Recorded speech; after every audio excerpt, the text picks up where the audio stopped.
बिस्मिल्लाहिर्रहमानिर्रहीम। उम्मीद करता हूँ कि आप लोग सब खैरियत से होंगे। तो बेटा हम एंजाइम चैप्टर स्टार्ट किया हुआ था, तो उसका आज लास्ट टॉपिक है। वो हमारे पास है enzyme mechanism of enzyme action.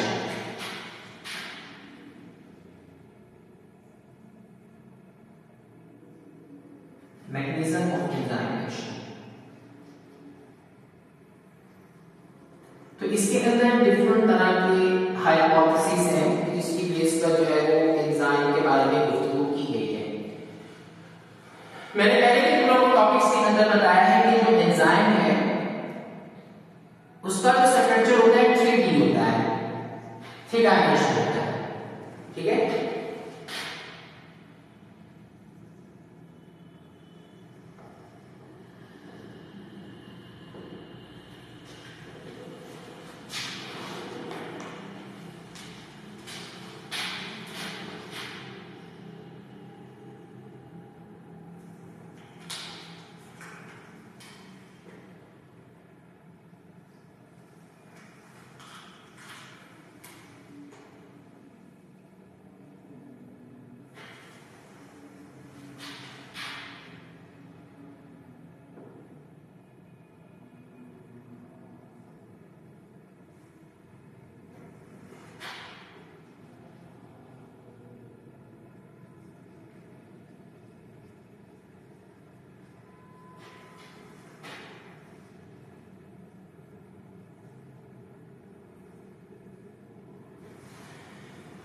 जब हमारे पास एक्टिव साइट के अंदर सब्सट्रेट आती है,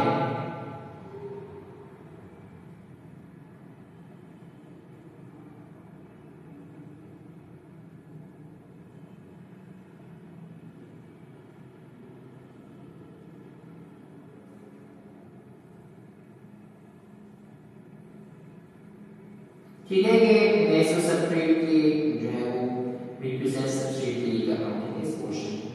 ये जो मैं ग्रीन लाइट है ये हमारे पास क्या है, ये सब्सट्रेट है। ठीक है, जब हमारे पास एक्टिव साइट पे सब्सट्रेट आके एंजाइम के साथ जुड़ती है तो हमारे पास बनता है ES, एंजाइम सब्सट्रेट कॉम्प्लेक्स। ठीक है, अब मैंने पहले बताया था कि सब्सट्रेट होती है, इसको डाइजेस्ट करना होता है एंजाइम में। तो एंजाइम जब एंजाइम के साथ आकर जुड़ जाती है तो हमारे पास ये वाला कंपाउंड बन जाता है जिसे ES complex, enzyme substrate complex कहा जाता है।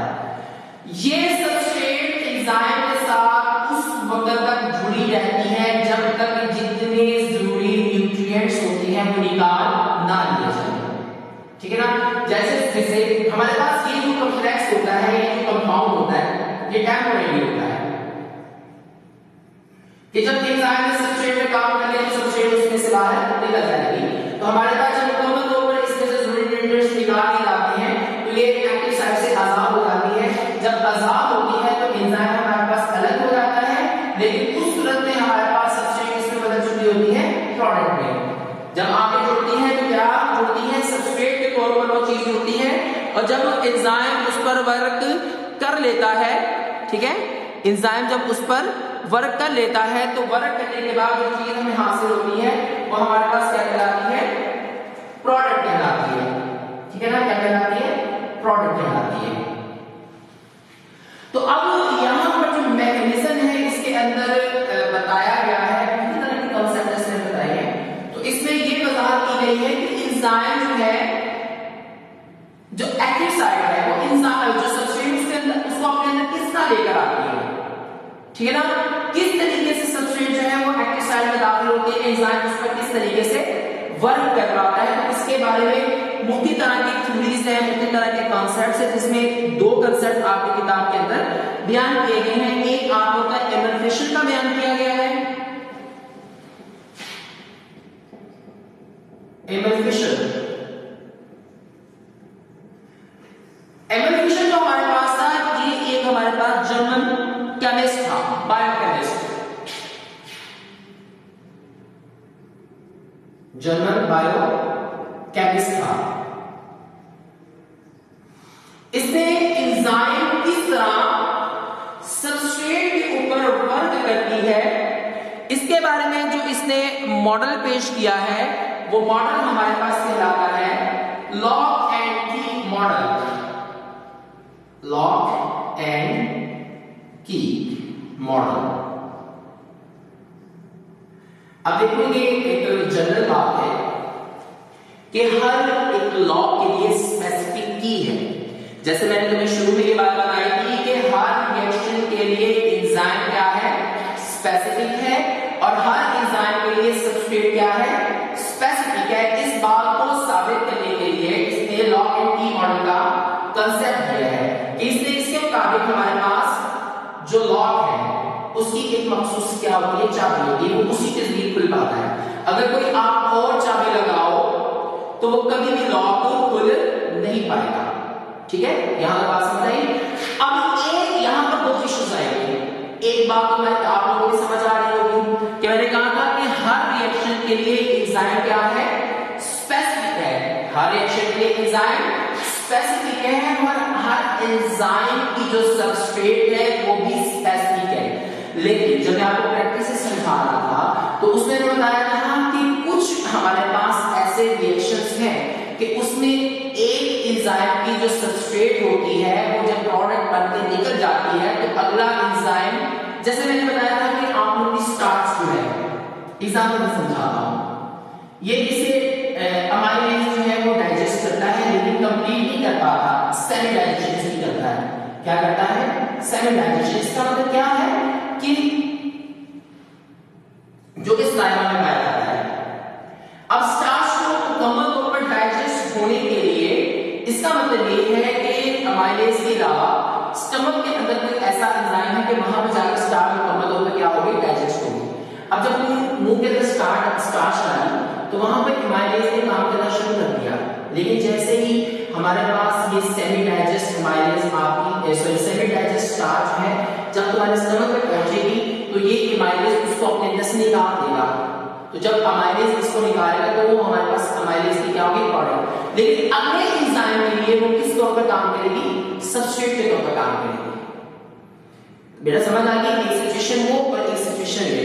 अब इस मॉडल के मुताबिक हर लॉक की, हर ताले की चाबी स्पेसिफिक है। कोई भी दूसरी, अगर जिस ताले की चाबी है वो चाबी दूसरे ताले को खोल नहीं सकती।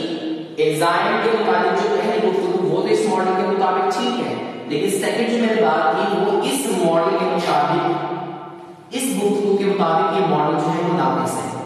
पहली जो गुफ्तगू थी कि हर एंजाइम के लिए सबस्ट्रेट स्पेसिफिक है और हर रिएक्शन की स्पेसिफिक जो है वो एंजाइम है, उसके मुताबिक ये गुफ्तगू सही है। लॉक एंड की मॉडल के मुताबिक जो बात बयान की गई सही, लॉक एंड की मॉडल के मुताबिक वो बात दुरुस्त है, वो बात इसको भी दुरुस्त कहती है और ये मॉडल उस बात को दुरुस्त कहता है। लेकिन जो सेकंड बात मैंने की है कि हमारे पास एक एंजाइम की जो प्रोडक्ट होती है वो सेकंड एंजाइम की क्या कहलाती है, सबस्ट्रेट कहलाती है। तो इसका मतलब ये हुआ कि यहां पर ये जो गुफ्तगू आती है वो इस मॉडल को रॉन्ग कर देती है, क्योंकि कभी भी एक चाबी जो है वो उसके तालों को खोल नहीं सकती। लेकिन यहाँ पर तुम देखो, यहाँ पे वायरलेस एंजाइम जाके दूसरे एंजाइम को क्या कर रही है, खोल रही है कि तुम मेरे ऊपर काम करो। यहाँ पर पहले एक इसकी सबस्ट्रेट बनी, यहाँ की सेमी डाइजेशन स्टार्च की हुई, लेकिन जब स्टमक में जाएगा वहां पर और एंजाइम है जो स्टार्च को कंप्लीट डाइजेस्ट करेंगे।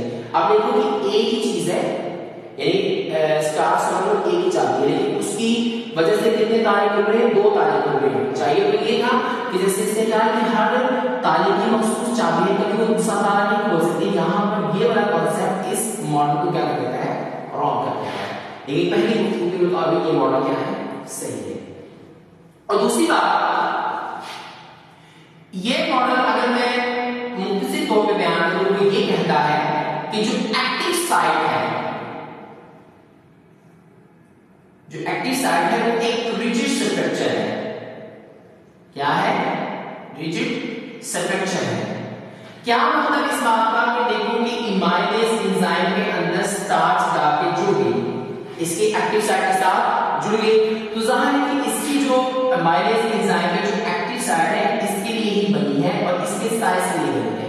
लेकिन दूसरे एंजाइम में जब ये जाकर दाखिल हो रही है तो जाहिर ये था कि जब ये दूसरे एंजाइम में सेमी डाइजेशन के बाद स्टार्च स्टमक में जाके दूसरे एंजाइम के एक्टिव साइट के साथ जुड़ती थी तो एक्टिव साइट को अपने अंदर दाखिल होने ना देता, ठीक है ना, अपने अंदर दाखिल होने ना देता। तो जब उसने दाखिल होने दे दिया तो इसका मतलब क्या हुआ कि हमारे पास जो एक्टिव साइट होती है वो कभी रिजिड स्ट्रक्चर नहीं होगी। बड़ा सबको एक बात समझ आ रही है ना कि दो तरह की मैंने एंजाइम के मैकेनिज्म की एग्जांपल से समझा दिए कि मॉडल किस बेस पर सही है और किस बेस पर सही नहीं है। तो इस मॉडल के मुताबिक हमारे पास जो एक्टिव साइट होती है वो रिजिड स्ट्रक्चर होता है और ये बात साबित करती है कि कभी एक एंजाइम जो है जो सबस्ट्रेट एक एंजाइम के लिए है वो कभी दूसरे एंजाइम की सबस्ट्रेट बन नहीं सकती।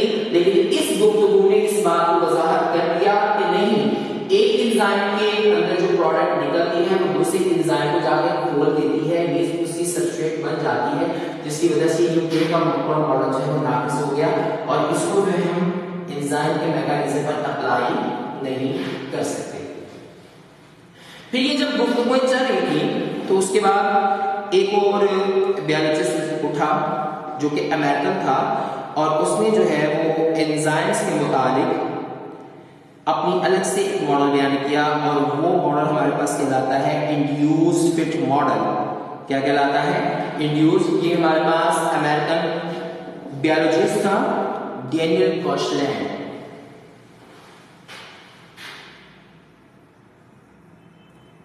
अमेरिकन बायोलॉजिस्ट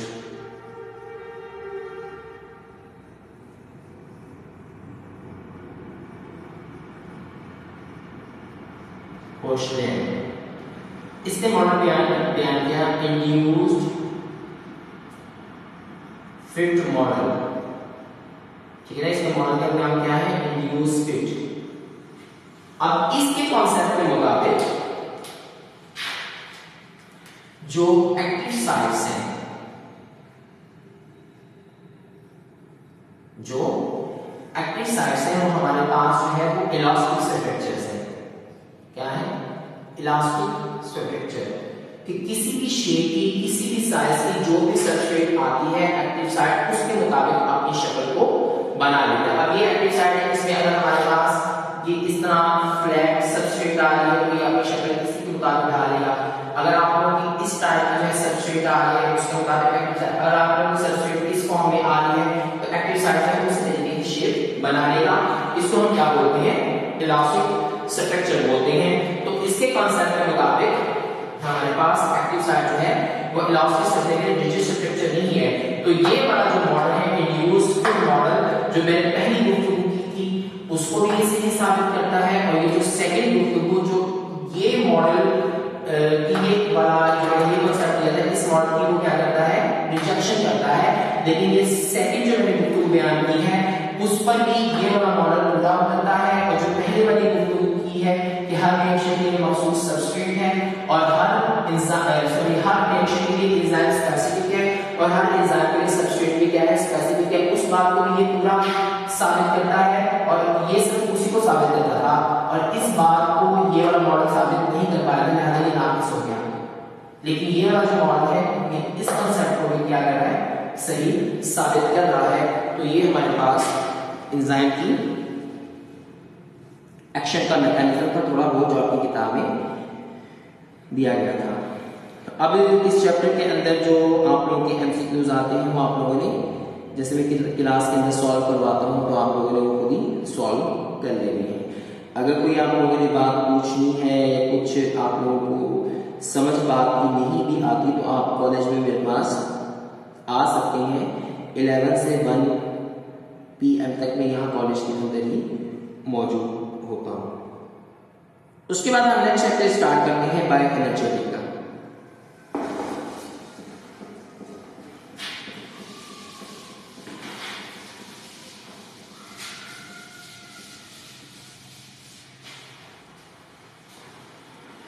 बेटा नाइन्थ जो आप लोगों की केमिस्ट्री है उसके अंदर भी ये आप लोगों के सामने मैं बातें बयान कर चुका हूँ।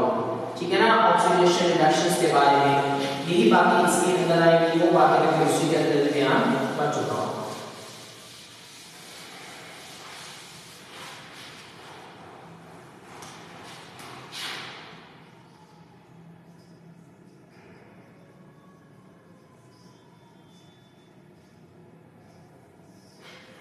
बायोएनर्जेटिक्स, पहले तो हम बात करते हैं कि बायोएनर्जेटिक्स आखिरकार क्या चीज क्या है, इसमें हम कैसी जो है वो बातों का स्टडी करते हैं। तो bioenergetics is a study of energy relationship and energy transformation in living organisms, ठीक है ना।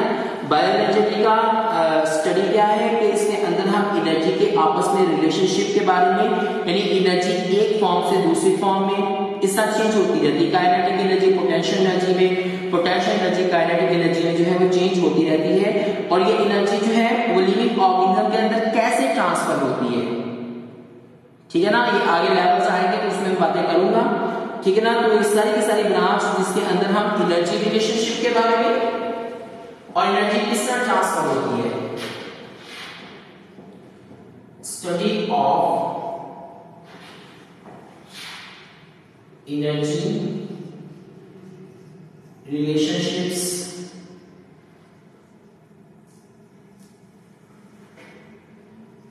एंड ट्रांसफॉर्मेशन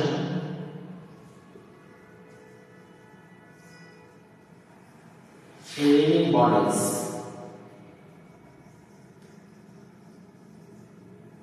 इस एनर्जेटिक्स समझ आ गई मैंने बात की कि एनिमल्स के जिस्म में कैसे जाती है, प्लांट की बॉडी के अंदर किस तरह एंटर होती है, ये सब की सब स्टडी हमारे पास क्या कहलाती है, बायो एनर्जेटिक कहलाती है। तो इंशाल्लाह नेक्स्ट लेक्चर जो होगा उसके अंदर मैं गुफ्तगू बयान करूंगा, आगे जो टॉपिक्स इस चैप्टर के मुताबिक आ रहे हैं।